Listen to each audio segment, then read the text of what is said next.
zanina chuan Marcel Universe kanen chunzom lenga episode masa khan lindongan Nirvana Golden Body an ei chi ti kan thli kho towa Miss Kingzui kha kon lang velein Demonic Beast Control 2 te khalo chui zui meka yen ka nga khan lo zui vein Miss Kingzui chu du hle ni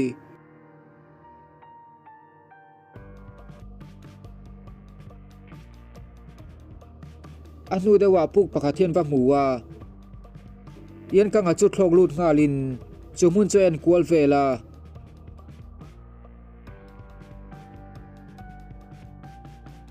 chuti la chuan adin na chu ron hingin achim thuta noilama Demonic Beast lian tak logom chuan alo dol ngal bo Miss Kingzui chuan mi tuemo puka tanga ron thlok chok chu lo muwa man mo taka zui ngalin Demonic Beast po chuan ron veleya ma se nuloka Demonic Beast chu na ti hre tak hian atal kual vela yen ka nga khan chunglama tangina ron beile alo nia anuloka Beast chu ron puak darin yen ka nga chu him takina ron chuak le the ani Miss Kingzui chuan puka tanga ron thlok chuak pa chu lo la meka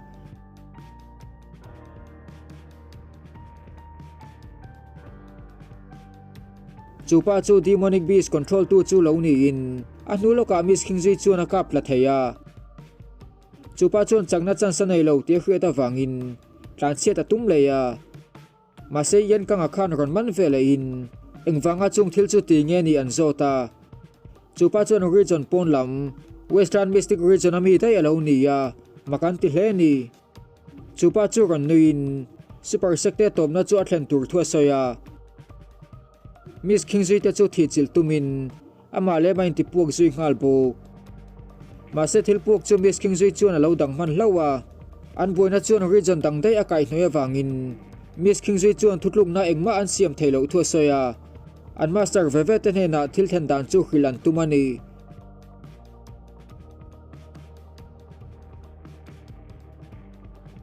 lindong akharon lang velein city gate ta chuan alo ho vele towa mi puite chuan alo ngai sang hlom hlebo retak chunga training nuwa him taka lo le the wang chuan moling akhan lo lomin Miss Mu Honglingin an panhi chuan beka du thu alo soya Miss Mu chuan formation point mo taka khet thu lo sein yang city buloka Thunder Mountain Valley yantia manlai treasure hu tak tak omna an mu chua thua soya chumuna chuan heavenly symbol spirit tree po awam thua seibo chu thua sei chuan lindoka chuan alo ngai fen hal hleya heavenly symbol spirit tree manga an cultivate chuan a mental power level chu inapin heavenly seal master akai ngal theidon ani Miss Mu chuan dynasty chak tak tak te point treasure chu la kan tum ve dona wangin ama chawa kal chuan a him lo thua soya lindong ata chu kalpuya somin lindong ata po chuan a somna chuan lo pom ve ngal bo Miss Mu ho chuan Thunder Mountain Valley chuan vatlenga khoilai tak nge treasure romna chuan hriat mai lo wangin an song kual velani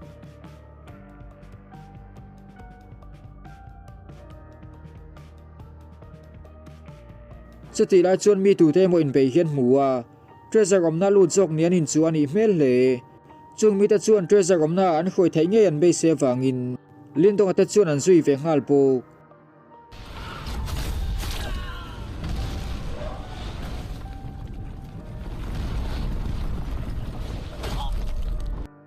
treasure luna gain pula chuan dynasty panhi te hi an lo insul buina sa hleya moyan dynasty te le Zonbing dynasty te lo ni in an insul chunzom zel ma chuan moyan dynasty te huai tu chen mu le Zonbing dynasty te huai tu huai u na chu anin bia an panhi chuan first Nirvana face an kai ve ve to ni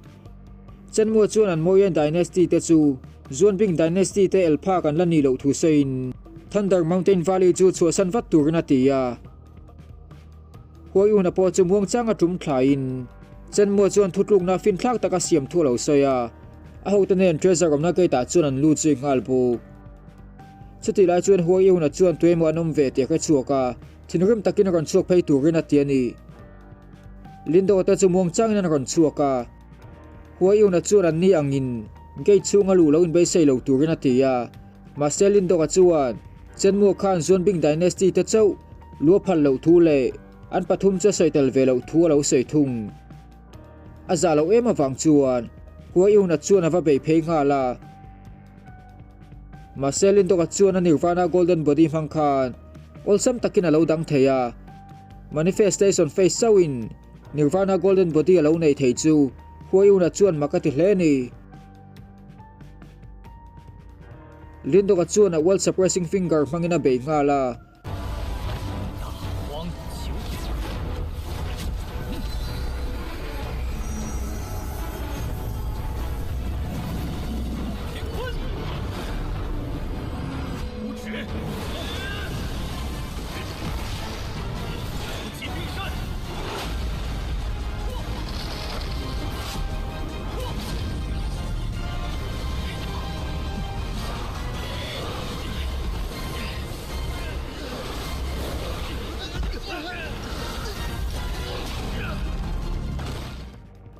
Huwa iunan Lindo nga chuat chakzek tia khriat chuan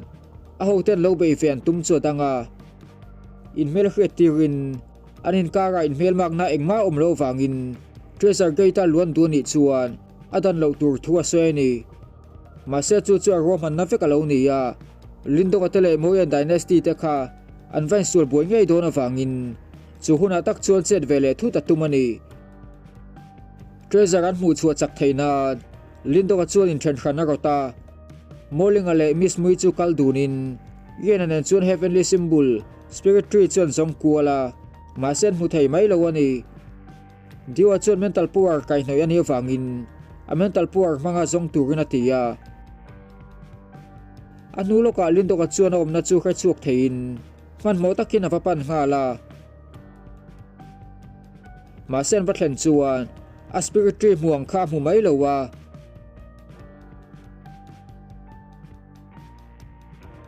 thingzung tam tak hi lo gomin maktak main chung thingzung te chu an lo che theya Lindo ka chuan ron bei nga la ni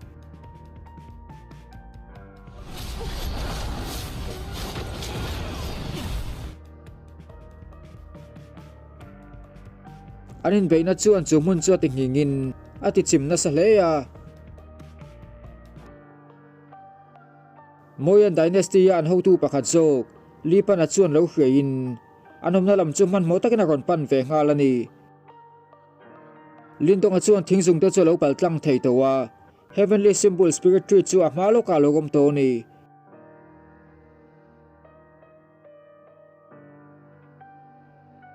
Lindo nga chu hlim hleya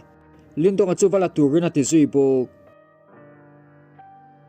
ma se pan na ya tum chuan thinga tang chuan hruizam tam taka ron chuaka Lindo nga chu chakta ka vatlan phein hruizam te chu paltlang phei thei zela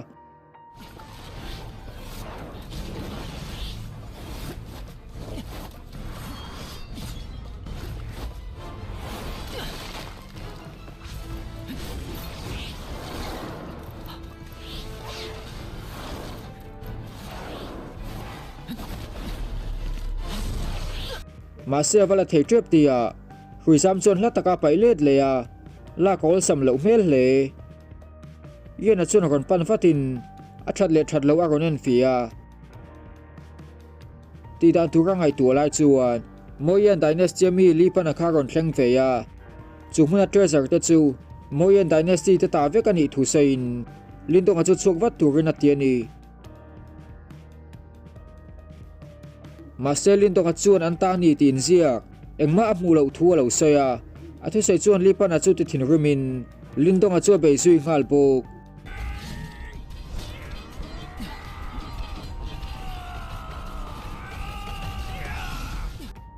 lipan a chuan ring tok leya Nirvana face kai ve to wangin Lindo ka teyang dynasty niam takami manifestation face chau chuan ang tikong mai na hne thei a ring lo ani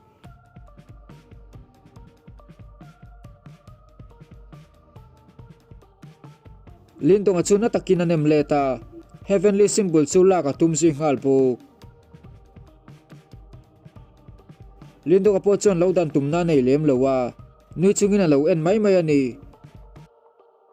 hruizam te lin pana bein an boi che tia Lindo nga chu chak takin a pathlok pheya li pana chu kap zuin a shadow purple technique mangina klon a siama heavenly symbol chu la ka fatum le ngal bo atopa chu na va khoi thei ta chu vele thingkung chu tham ral tanin energy chu heavenly symbol a chu na lut khoma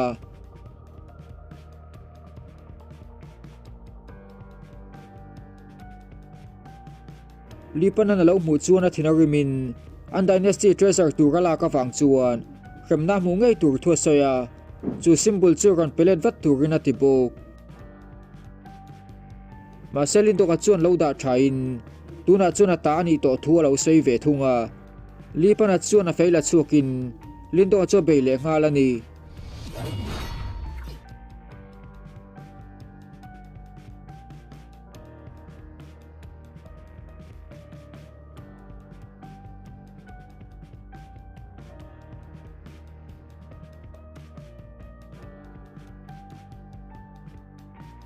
lindo ka chuan olsam takin a hne mai thei don lo tia khriata wangin a spiritual puppet karon samona a puppet chuan na takin awan nek khlok nga lopani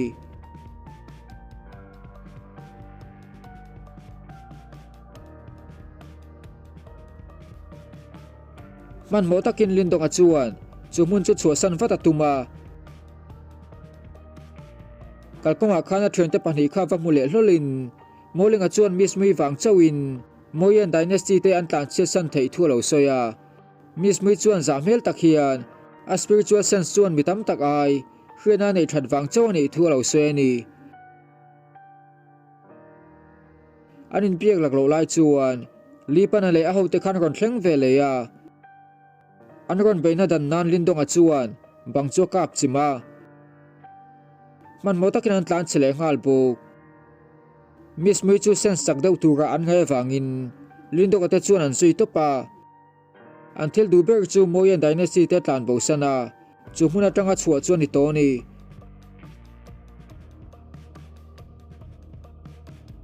ma se mismi chuan hmun pakhata hian a kalpuya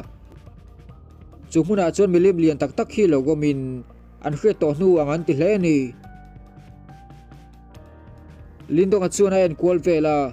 stone altar pakhathi holai taka chuan va muin engthil nge ni yangan ngai tu buai hleya lindo ka chuan en chiang velin magic formation chikhat mental le spiritual power cho pola khoi chi khan nge ina khria chu thil ti nun tum chuan a beizui ngalani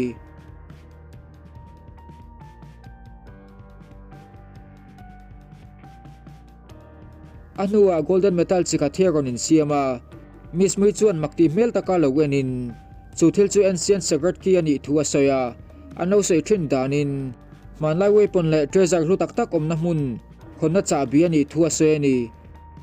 mismuin thila lo khelu tuk chu lindo ka chuan makti na nei dewa chu tingang treasure lu honna cha bi lakol sam takan da chan po cho kha thiam lo hle engen ti selang an ngai tu lai chuan Moyen dynasty mi chen mu le a ho te khan lo thleng ve chia ancient secret ki an ron mu chuan lindo te po chu ki lak tumakal ve tho an nian ring hala chulai hmuna treasure le secret ki chu Moyen dynasty te ta ve kani thu sein lo in thier film turin lindo te chu tia anin tam hle ema wangin lindo ka po chu na thren te chu tolle turin ati sui bo ma se chu ti lai tak chuan lipana le a ho te khan ron thleng ve chia lindo ka chuan spirit treasure tour heavenly symbol alak thu ron sein andin hun cho chia zual pha hleya chen mo chuan an dynasty treasure tour la tu chu an thingei tur thu sein apo ar chen chung takena ron so vela first nirvana face alo kai to ni ma se lindo ka chuan secret ki chu lo tinin tlem te po chele ni chuan ki cho ti chia tur thua soya chen mo chen beng dai le in ancient secret ki chuan pek phat chuan himdam takan chu tir tur thua soya heavenly symbol ti velai chuan ancient ki chuan lo ngai poi mo hle ni ma se chu ti lai chuan zon bing dynasty mi huwa iuna le a ho te khan ron thleng vele chia ancient ki chu an dynasty te ta tu rani thuan ron soi vele ni lindo ka chuan ngai tuna thar nei in chu ki chu huwa iuna omna lama chuan a the pheya episode 30 chu top ta ni